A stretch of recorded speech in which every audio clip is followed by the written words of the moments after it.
Get better. There isn't any of us that can't get better. So turn on this whole idea of personal development and personal growth. That was what my teacher shared with me that changed my life. Starting a few steps from here at that convention. I'm telling you, for things to get better, you got to get better. Don't ask for it to change out there. Ask for you to change here. Don't ask for a more favorable wind. We call that naive. Don't ask for better seed, better soil. This is the only planet you got. Just ask that you can get wiser and stronger and better and be able to take care of your own responsibilities. Get better. Learn how to handle the seasons better. Let's go through them. Just get better at handling the winters. You can't change the winter. You can't change the seasons, but you can change yourself. You say, well, what can I do about the upcoming winters of my life? The challenges that I know I'm going to face. Here's what you can do. You can get wiser and stronger and better. Just make a list of that trio of words. Wiser, stronger, and better. Go home smarter than you came. Go home with more ideas than you came with. Next, get stronger. You can develop the muscle. You can develop the courage muscle. You can develop the inspiration muscle. You can develop the dedication muscle. You can get stronger. There isn't anybody here that can't get stronger. Next time we see you, may not even recognize you. How strong you're going to be able to become in language, in style, and personality, the ability to cope, the ability to handle with anything that happens, no matter what happens. And the third one is get better. We can all get better. I've gotten better.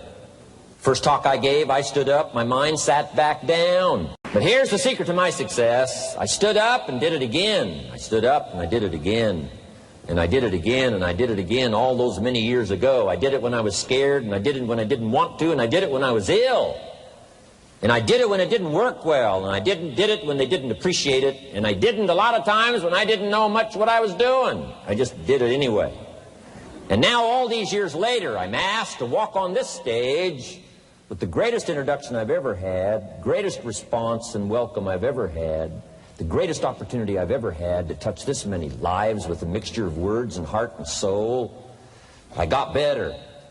I got better day by day and week by week and month by month. And I'm asking you to do the same thing until you can develop a long arm and a long reach, until you can develop influence that won't quit. Touch people next year you couldn't touch this year. Touch people now you couldn't touch before. Conduct a meeting now you couldn't conduct before. Heart and soul now mixed in there that wasn't there, missing before. I'm asking all of you to get better in spite of the winters, in spite of the downturn, the money downturn, the social downturn, the personal downturn, whatever it is. Just get stronger. Get better. The key is not to wish for a better winter. The key is to wish for more strength, more wisdom, more courage, get better, get wiser, get stronger. Here's number 2. Learn to take advantage of the spring. Spring means opportunity. And we've got a fresh spring going here. It's called a spring like no other. A spring, an opportunity like no other for you. But here's the clue. Spring is not a guarantee of a harvest in the fall and the autumn harvest time. Here's what you must learn to do. Underline the 2 words if you're taking notes. Take advantage. Take advantage of the spring. Don't just be faked out by the spring because the nice weather has come and looks like everything is going to be a lot better. The winter's finally passed, the spring is here. I'm telling you, that's not going to do it for you. Just because the spring is here, it's not going to do it for you. You got to seize it with your own 2 hands and take advantage. Read the books. Study the tapes. Go back through your notes. Get ready to cash in on the spring. And now there's a sense of urgency here. Here's why. Spring doesn't last that long. Sooner, let's take advantage of it. It's called take advantage of the spring. And there's also an urgency here. How many springs have you got in a lifetime? Not very many. Life is brief at the longest. The Beatles wrote, life is very short. And for John Lennon, it was extra short. For Michael Landon, it was extra short. But it is short. There's an urgency here. Don't waste your springs. Don't just let them pass, hoping the time will pass. Take advantage. Last year it was seize the moment. And I'm asking you now this season to seize the spring opportunity. You've got a new organization going, seize the spring. You've got a new distributor going, seize the spring. You've got a new life situation going, seize the spring. Take advantage of it. Don't let it pass without giving it the best of your two hands and your attention. Number 3, first, learn how to handle the winter. Second, take advantage of the spring. Number 3, in the summer, learn to nourish and protect. We've got some major challenges now come summertime. One is to nourish our values, take care of them, feed them. Don't let them go hungry. Don't let them go wanting in nourishment and care. And then here's something else we've got to do in the summer. Defend ourselves against the enemies. Summertime is a unique time. It's a time of opportunity. It's also a time of challenge. But what else is new? It's what life is called. The last 6,500 years reads like this: opportunity mixed with difficulty. Opportunity mixed with challenge. We've got a chance to grow like never before, but I'm telling you, there's going to be many enemies that's going to try to prevent us. As soon as you plant the garden, the busy bugs and the noxious weeds are out to take it, and you've got to learn not only to nourish your values, you've got to learn to do battle with your enemies. Whatever threatens you, I'm asking you to threaten it back. Take care of your responsibility, but don't take anything off of anybody. Somebody wants to destroy your chances for a good future by their negative talk, negative thinking, putting it all down. I'm telling you, walk away if you have to. Walk away. Whatever threatens you, threaten it back. Whatever threatens your opportunity, threaten it back. Now, some of our enemies are on the outside. But here's the most important thing to understand. Some of our enemies are on the inside. Let me give you a quick list. Indifference. You got to do battle with your own indifference. Boy, it's easy to coast, especially if you've accomplished something, extraordinary. Now, somebody says, I got to relax. Here's the key. Not too long. The weeds will take all you plant if you rest too long. Don't rest too long. Indecision. You got to make those decisions. The ones that don't turn out to be good gives you experience to make better decisions. Don't let much time go by without making some decisions. The ones that you can make quickly, make them quickly. The ones that take time, take your time. But get those decisions made. Don't let indecision be an enemy, rob you of the future, empty your bank account, leave you with zero in the purse. Don't let that happen. The next one is doubt. Sure, there's doubts on the outside. People doubt that America's going to make it. People doubt that Europe's going to make it. People doubt that Russia's going to make it, that Poland's going to make it, that Czechoslovakia's going to make it. They doubt the whole world is going to make it. But I'm asking you not to pick up all those doubts. I'm asking you to have some faith, have some courage, believe, drive your doubts into a small corner. Don't let them loose like a mad dog, drive you into a small corner. Don't doubt the future. Don't doubt the possibilities. Don't doubt the extraordinary gifts that your distributors bring to your organization. Don't doubt that. And here's the most important one of all. Don't doubt yourself. If I've got miracle working power to change my life, so do you. If I've got the ability to change, so do you. If I've got the ability to read, so do you. If I can discover, so can you. If I can grow, you can grow. If I can develop, you can develop. If I can get an invitation like I got 6 years ago, help take something around the world, so can you. If I can stand on this platform, Idaho farm boy raised in obscurity, so can you. If the millionaire team can do it, president's team can do it, walk off with the diamonds, the trophies, so can you. I'm asking you, don't sell yourself short. We haven't sold you short. That's why Mark, Larry, and Dr. Katzin and I have decided to invest a big share of our life these 4 days in being with all of you. If we didn't think you were worth it, we wouldn't have showed up. We don't need to conduct another meeting. We don't need to walk on another stage. We don't need to get up early like we get up. Don't need it. Except for the challenge and the opportunity to invest in this many people's lives who wouldn't get up early. To have a chance to work miracles and invest in this many people's lives and help turn the world upside down for better nutrition called Herbalife. To a lot of people, ambition is kind of a mystery. The dictionary says it's an eager desire for distinction, power, or fame. But what does that really mean? Well, let's start with the word eager. All by itself, eager is kind of exciting. Kids are eager for their birthday parties. They expect to be the center of attention, get lots of presents, eat too much. I guess grown-ups are eager for birthdays too. Unless, of course, they're embarrassed that the number of candles on the cake outnumber their achievements. But we can be eager to see a ball game, eager to see our kids in a dance recital, eager to see an old friend, eager to shop for a new car. Eager sounds like a lot of fun. But do you ever hear people say they are eager to live a better life, eager to have a better family, eager to make a lot of money? Probably not. And that's a problem. Because how I see it, living a better life, having a better family, and making a lot of money takes an eager desire. We have the remarkable ability to get exactly what we must have.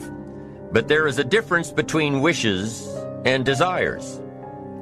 We've all heard people say, "Oh, I wish I could just drop 5 pounds. I want to be a little lighter." And we've probably said it ourselves, especially after a big holiday dinner of turkey and homemade pie and every other thing we can possibly stuff ourselves with in one 8-hour period of time. And even though we may wish we could breathe a little easier in our clothing, we have to have the desire to exercise a little more and eat a little less. The "I wish I could lose weight" has to become, "I have the eager desire to lose weight." I'm also sure you've heard people talk about wishing they had more money to pay the bills, or take a vacation, or just to take a little pressure off of life. But before their lifestyle can change, their wish needs to become a desire. If they really desired change, they wouldn't spend their evenings just watching TV and wishing they were doing something more. The backbone of an eager desire to change is discipline. True ambition is disciplined, eager desire. It's that little part within us that says, if I want to be ready for that meeting tomorrow, I need to finish preparing for it today. If I want to make sure I can pay for my kids' college education, I need to start saving today. If I want a better life tomorrow, I need to start working on it today. Ambition is a minute-by-minute, day-by-day mentality. To have the ambition to work towards a better family life, a newer car, a bigger house, a financially secure future, you have to live it every moment. If living a successful life was easy, I'm sure more people would be successful. If just being ambitious was enough, I'm sure all of the broke and perplexed people in the world wouldn't be broke and perplexed. While most people spend most of their lives struggling to earn a living, a much smaller number seem to have everything going their way. Instead of just earning a living, the smaller group is busily working at building and enjoying a fortune. Everything just seems to work out for them. And here sits the much larger group, wondering in awe on how life can be so unfair, complicated, and unjust. So what's the major difference between the little group with so much and the larger group with so little? Despite all the factors that affect our lives, like the kind of parents we have, the schools we attended, the part of the country we grew up in, none has as much potential power for doing good as the ability to dream. Dreams are a projection of the kind of life we want to lead. Dreams can drive you. Dreams can make you skip over obstacles. When we allow our dreams to pull us, they unleash a creative force that can overpower everything in our way. To unleash this power, though, your dreams must be well defined. A fuzzy future has little pull power. Well-defined dreams are not fuzzy.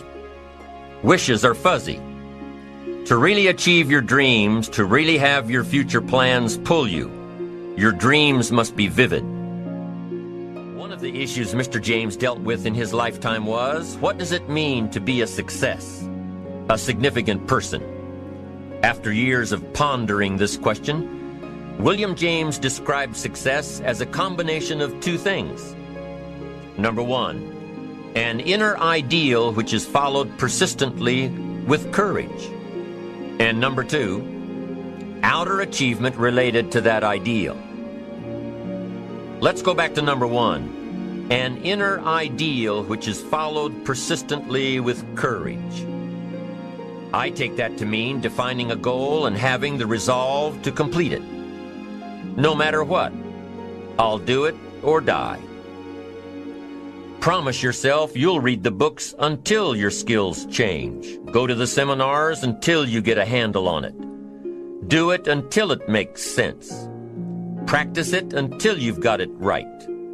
Don't give up until you get where you want to be, however long that is. Step by step, piece by piece, book by book, seminar by seminar, do it until. Go for it. Until is a very important word. It's magic. It means that you'll never give up. Don't miss the chance to grow, to pay the price. Until you learn, change, grow. You'll discover some of life's great treasures when you pay that price. William James' second part to success dealt with the outer achievement related to that ideal. You need both aspects to really be a success. But what Dr. James realized about his philosophy of success was that the first part is indeed more important than the second. Going for it. As long as you're working toward your inner goal, your dream, then success is possible. But once you give up your inner vision, then you can never become successful. You never will become successful. Until doesn't even matter. Now, maybe the person who's been working on a project for 10 years can be successful in his own right, if he's honestly working toward it, doing everything to make himself worthy of reaching the dream, really happy with where he is, doing it until. Then maybe he is a success. It's a personal thing, going for it one step at a time. Going for small accomplishments along the way for however long it takes. So let's think about this for a moment. What outside evidence or results or proof can be seen when you accomplish your goals one step at a time? You'll start to see things change around you, little things, not major things, but little everyday things, things you may not even notice unless you are paying attention. If you're one of those who'd rather stay up late and get up late, only to discover that your workplace doesn't fit your schedule, and you roll out of bed cursing the alarm clock every morning, maybe you could start with the little change of going to bed half an hour earlier than normal. And maybe you'll see, in time of course, you can't train your body overnight, maybe you'll find out that you jump out of bed in a better mood, and that your day will start better, and that you'll get more done, and that the people around you that caused you problems aren't so hard to work with after all. It all starts by making one little change and adding to it every day. You see, you can't change what's going on around you without first changing what's going on within you. Start changing how you look at mornings, and sure enough, people will start changing how they look at you. When you start changing how you think, how you act, how you treat others, how you treat yourself, when you start responding instead of reacting to life, life will start responding to you. I'm telling you that you can do it with your lifestyle. You can do it with your sales career. You can do it with your management career. You can do it with any part of your life. You cannot believe what can happen in such a short period of time. So you ask yourself, what small changes can I start making today? Well, you can start in your car on your way to work. If you're sitting on the highway, stop-and-go traffic, moving at about 15 miles per hour tops, Look at the guy or the lady sitting next to you and give them a smile, or thumbs up, or even wave. Now, some people might think you're a little strange, but hey, you'll feel better. And tomorrow, when you get into the office, how about a big cheery hello to the people at the front desk, and everyone you see on the way to your office? And when you get home tonight, how about giving your wife or husband and kids big hugs instead of collapsing on the sofa? When you start with the little things that make others happy, improve their day, you'll find that these little things add up to big ones. So what happens when you start taking charge of your own personal happiness, your own life? Do you think that these little things will somehow make a difference in meeting your goals? You bet they will. You can't do it alone. You can't be successful by yourself. It's hard to find a rich hermit, you know. The ambitious person realizes that each of us needs all of us. You all by yourself may have finalized the company's marketing plan, or finished up the sales projections, or even wrote the mission statement for the year to come. Even if you did this all by yourself, you really had the help of all of those around you who tolerated and supported your need to be undisturbed, or provided service to you during the project. Maybe you should thank those people every once in a while with a dinner certificate or a bouquet of flowers. After all, without your support team, you probably wouldn't be where you are today. You can't be successful by yourself, so thank them. Thank those around you, and let them know just how important they are to you. Be it your office personnel or your family or your friends, a thank you sure goes a long way. You don't have to worry about the winds that will most certainly blow around you, the obstacles, the negativity that will stand in your way. You don't have to worry about what other people will say. You just have to keep your mind on your course. Those winds may blow fast and furious, but if you know your path, if you know where you are going, they will help push you toward the dreams and goals and treasures that you have already decided you're going after. Your goals will push you forward, ahead of the stormy weather. There are some amazing people around that we can learn from today, people who have already braved the storms and come out on top. People who are still alive today. People who started with nothing and ended up with something great. Famous people, not so famous people. Maybe even people you know, but don't know their stories. People who had an early vision and ambition. People who turned their focused dreams into the reality of success. One of my friends tells this story about her dad. She thinks he's cheap. She gives him a hard time every time they go to one of those all-you-can-eat places, because he eats all he can eat, until he can't move, until he needs to take something for indigestion.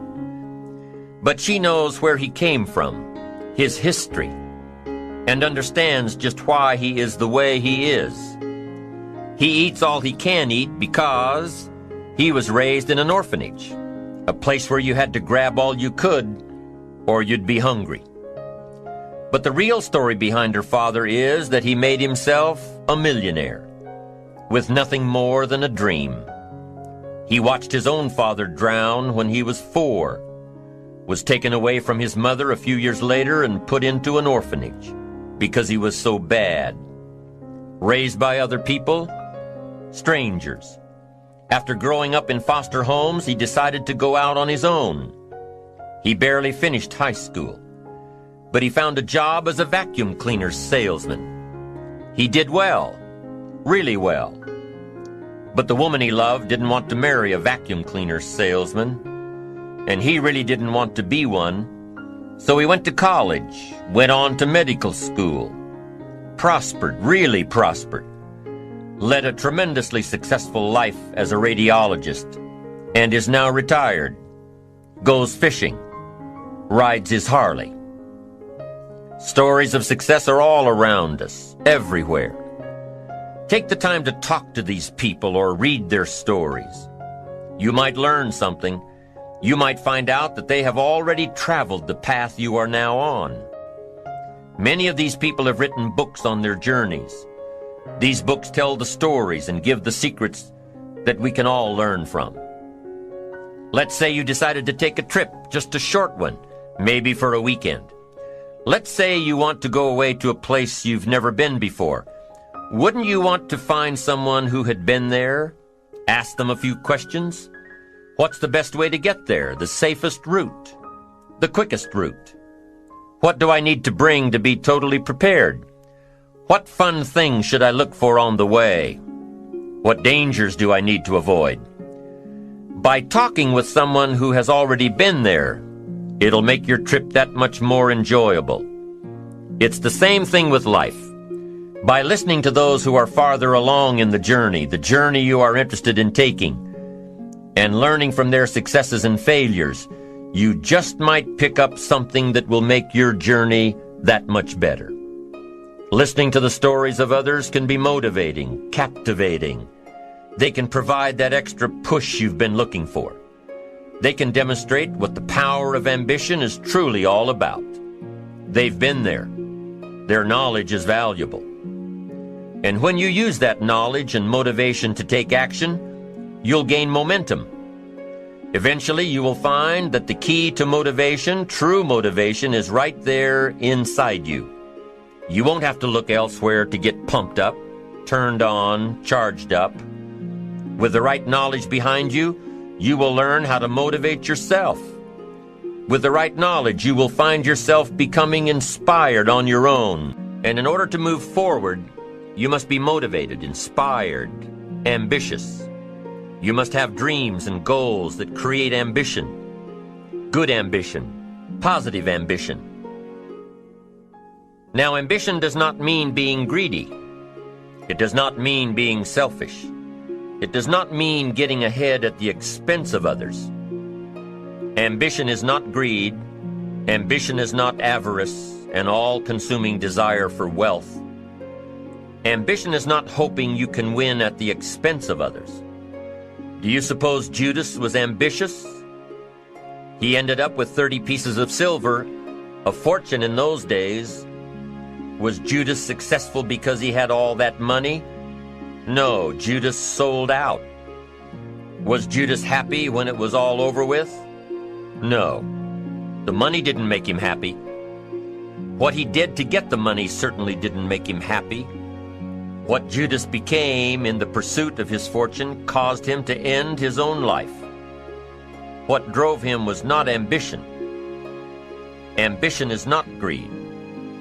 Ambition is an eager desire to achieve, an eager desire to get ahead in life, to do more for your family, to prosper in health, wealth, and relationships.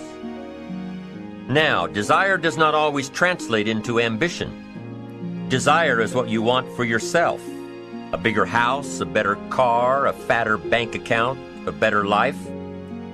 I desire to have these things.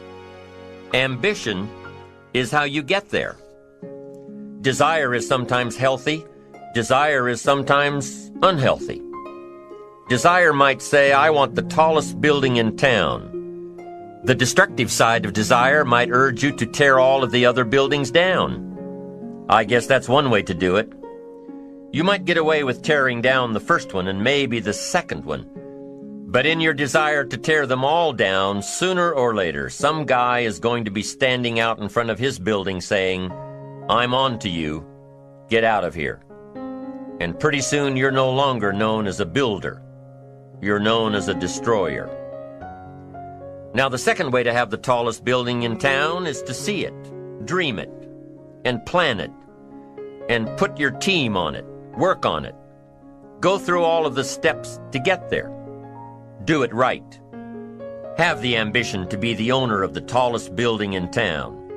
And go through all of the right steps to get there. If you really want it, and have the skills to do it, and the patience to weather all of the storms, your ambition will lead you there. We get paid for bringing value to the marketplace. Now, it takes time to bring value to the marketplace. However, we do not get paid for time. So we cross that out. Mistakenly, the man says, I'm making about $20 for an hour. Not true. If that was true, you could just stay home, right, and have him send your money. So that's not true. We don't get paid for time. We get paid for value brought to the marketplace. Now, since that's true, here's one of the key questions of my talk to you today. Is it possible to become twice as valuable to the marketplace and make twice as much money in the same time? Is that possible? The answer is yes.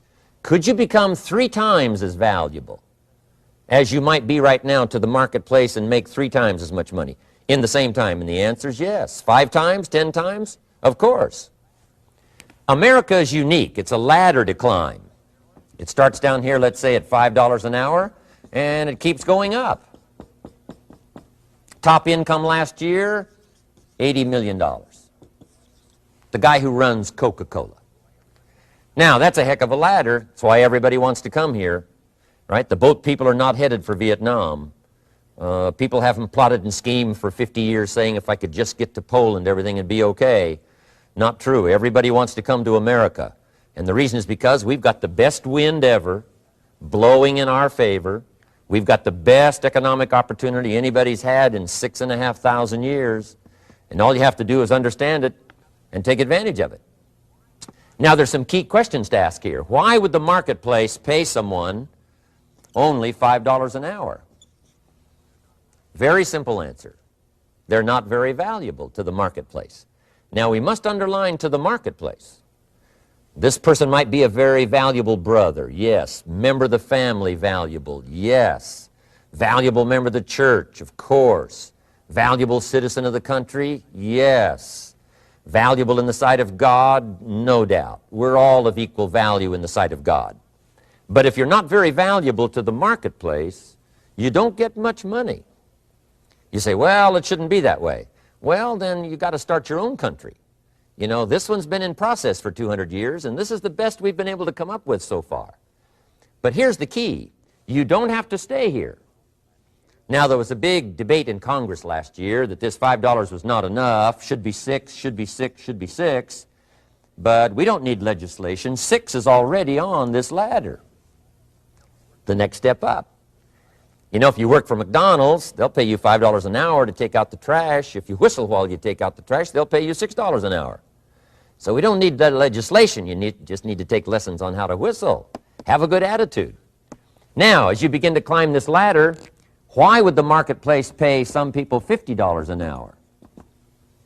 Answer, evidently, they must be more valuable to the marketplace. 10 times more valuable.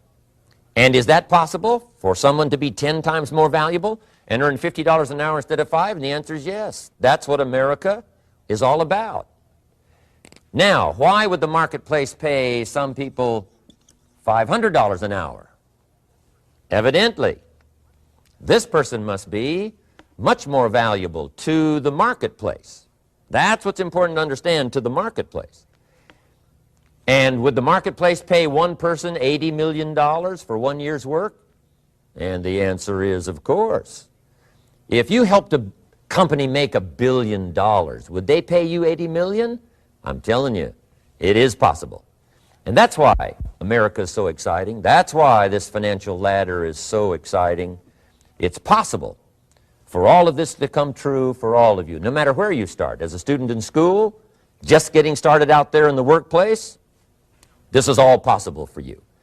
Now, Mr. Schoaf gave me the clue on how to climb this ladder as high as I wanted to climb.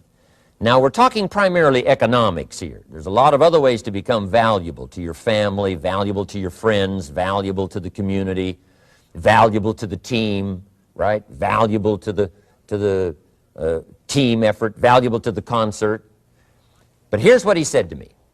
In climbing this ladder economically, all you have to do is work harder on yourself than you do on your job. Once I heard that, it made sense to me.